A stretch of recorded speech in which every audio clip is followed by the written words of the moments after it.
Assalamualaikum warahmatullahi wabarakatuh. Sahabat cendekia semua, perkenalkan saya Siswadi Dinianto dari SMP Cendekia Basnas akan memberikan beberapa hal berkaitan dengan guru belajar AKM, Asesmen Kompetensi Minimum. Sahabat cendekia, bimbingan teknis AKM, Asesmen Kompetensi Minimum, ini dilakukan oleh pemerintah karena ada beberapa hal yang melatar belakangi. Yang pertama adalah bahwa hasil penilaian PISA Indonesia, kemampuan belajar siswa-siswa Indonesia dikatakan memiliki nilai kurang. Kemudian yang kedua, bahwa pemetaan mutu pendidikan Indonesia tetap harus dilakukan meskipun tidak dilaksanakan ujian nasional atau UN, maka perlu dilakukan AKM, Asesmen Kompetensi Minimum. Tujuan dilaksanakan bimbingan teknis Asesmen Kompetensi Minimum ini memberikan tujuan-tujuan kepada guru-guru kita semua untuk bisa, yang pertama adalah memahami konsep asesmen nasional ini. Kemudian yang kedua adalah memahami bentuk pelaksanaan asesmen nasional. Kemudian yang ketiga adalah menganalisis contoh asesmen literasi membaca, literasi numerasi, dan sekaligus mampu membaca dan menindaklanjuti laporan hasil dari asesmen kompetensi minimum ini. Kemudian tujuan yang terakhir dilaksanakan AKM ini diharapkan para guru, para tenaga pendidik dan pendidikan ini mampu melakukan pengimbasan dengan mengajak kepada rekan-rekan guru yang lain untuk bisa mengikuti bimbingan teknis AKM ini. Siapakah yang berhak menjadi peserta BIMTEK AKM ini?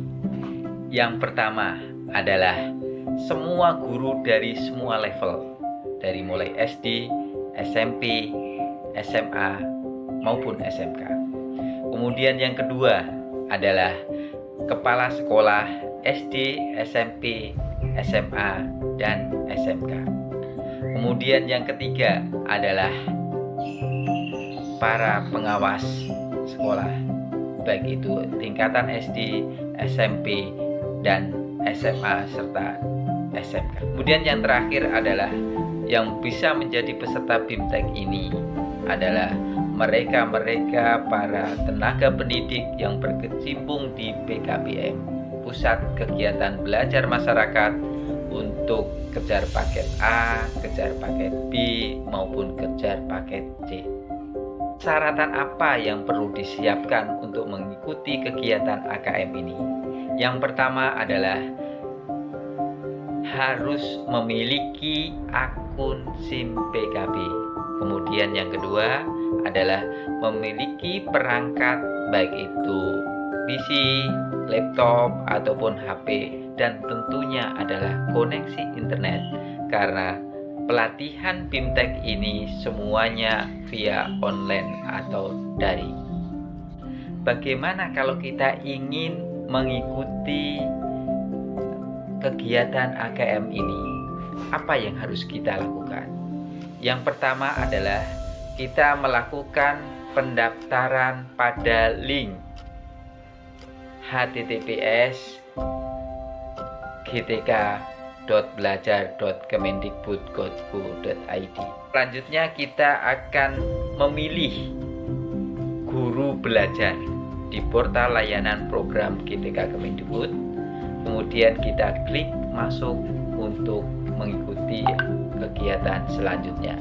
Untuk masuk ke guru belajar ini, maka kita harus menggunakan user dan password pada akun SIM PKB kita untuk login. Selanjutnya kita pilih asesmen kompetensi minimum dengan cara klik selengkapnya.